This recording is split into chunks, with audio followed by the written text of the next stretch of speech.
So sa video nga na ito mga ka-jungle ay isi-share ko sa inyo kung paano alagaan itong ating Euphorbia geraldii.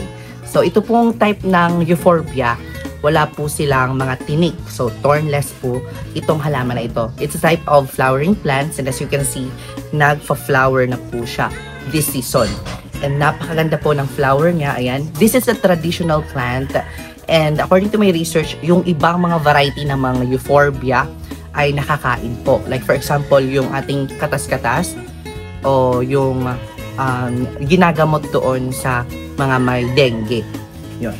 So, isa po doon sa mga variety na ito.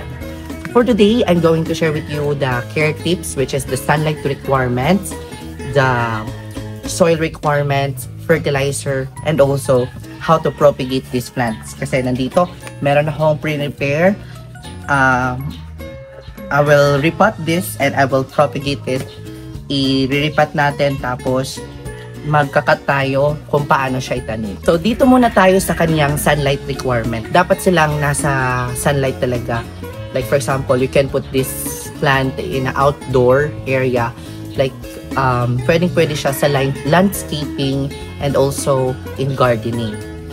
Kasi nga maganda talaga siya, flowering plant kasi sila. So this type of plant, medyo succulent type of plant. So when it comes to watering, dapat magwo-water lang tayo if dry na yung kanyang soil. Dahil nga nagtitipon din sila ng kanyang dahon, ay ng kanyang tubig sa dahon. Kasi kapag tanggalin natin yung kanyang dahon, tignan mo, may dagta. Ayan, may tubig siya, di ba? So, kinakailangan na i-maintain lang ang pagtubig dito o pagdidilig para hindi siya ma-over root rot or mabulok yung kanyang ugat. When it comes to the fertilizer naman mga ka-jungle, I use MSG to bloom this plant or paano siya mapabulaklak. Yes, all of my plants, nilalagyan ko siya ng fertilizer para mapabulaklak. Same with my roses na medyo mahirap siya ipabulaklak. Pero since nandito naman siya sa outdoor, yung sunlight and fertilizer kapag collaborate natin sila, maganda yung kinalabasan. Talaga namang magpa-flowering sila. When it comes to our soil requirements, so I am using mga ka-jungle. This one has a wood elements. Ayan. May mga tawag ito, ang tawag niyo, mga kahoy, di ba? Ay, ugat. Mga kahoy-kahoy. So, may mga kahoy-kahoy or roots ng puno, pwede kayong like nasa garden lang. It's a garden soil actually. It's a very organic. Hindi kami bumili ng soil sa labas. Dito lang sa garden namin. You can make it in your garden like mga dry na mga leaf. Tapos pwede nyo ipa-dry. Tapos ilagay nyo lang sa soil. Yung mga Euphorbia kasi hindi naman sila maarte ng soil. Hindi pares ng mga other houseplant na maarte ng soil. Even though this is a semi-succulent plant, pwedeng-pwede yung soil ng aroids and also garden soil. Pag diligan siya, mabilis matuyo. Yung parang yung soil niya hindi compact, hindi mag-i-stagnant sa kanyang ugat. Kasi tendency pag ma-stagnant yung ugat, yung ating plant mamamatay. So yun, kailangan nyo ng magandang soil. So I'm going to share with you how to propagate first our plant, which is the Euphorbia. In mga ka-jungle, I am using a garden knife. Garden scissor. Garden scissor. So, actually, I've tried Euphorbia plants kasi mabilis lang talaga sila i-propagate o itanim. Paano nga ba paramihin itong ating mga Euphorbia? So, napakasimple lang. You have to make sure na dito kayo kukuha sa ilalim. Medyo matured na dapat na stem ang kukunin nyo. Yan. So, after you cut it, hindi nyo muna ito itatanim. Like, bukas nyo na itatanim ito.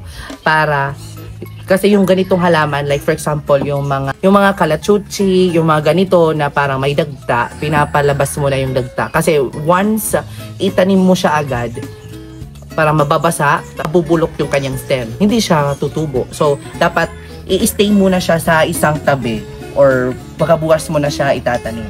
Yan yung pag-propagate. Okay? So, hindi mo na natin itatanim yan. But today, I'm going to share with you how to replant o repot it. Kasi nandito siya sa container. And I'm going to repot here in our nice pot. Na lang natin ito kasi nga sira na. Okay, we have to see if yan. Hindi natin pwedeng tanggalin ganunin kasi nga masisira yung plant. Dahan-dahan lang natin na yan. So, ito nakuha ko na yung ating euphorbia, which is re-repot na natin dito sa medyo malaki na pot kasi maliit siya na dito sa container niya. So, okay naman yung soil, I mean yung roots. Kapag makikita niyo yung roots, if ever white siya, yung kulay or puti, healthy yun. Pag medyo maitim, hindi siya healthy. So, you have to wash it the whole plants. Tapos, ikakat natin yung some soil. Pero, okay naman siya ngayon. So, yun mga ka-jungle, i-relipat na natin siya dito sa ating pot. Yan. So, sabayan nyo ako sa pag-relipat. Yan, napakaganda talaga magtanim. So, ayan, nilagyan ko siya ng maliit para maisakto talaga yung kanyang halaman. Yan, diba? Simple lang. Tapos, lalagyan na lang natin yan. Dito sa ibabaw, lagyan nyo. Pwede na eggshells, ano? Yes. So, itong halaman na ito ay swerte din kapag nailalagay sa ating tahanan.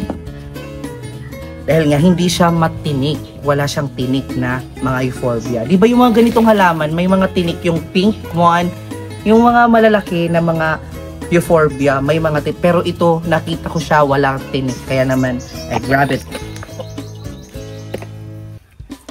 So, since yung ating soil is medyo moist at ano siya, medyo, kasi umulan dito sa garden, hindi natin didiligan. Bukas natin didiligan ito. And ilalagay muna natin sa medyo lilim na lugar kasi bagong tanim o bagong ripat ito. Okay mga ka-jungle, yan po ang paano alagaan ang ating mga euphorbia, mga halaman. And I hope may natutunan kayo at nag-enjoy kayo in today's video of how to take care of plants with Complete Care Guide. Maraming salamat sa panonood and I will see you next episode because more plant, less stress.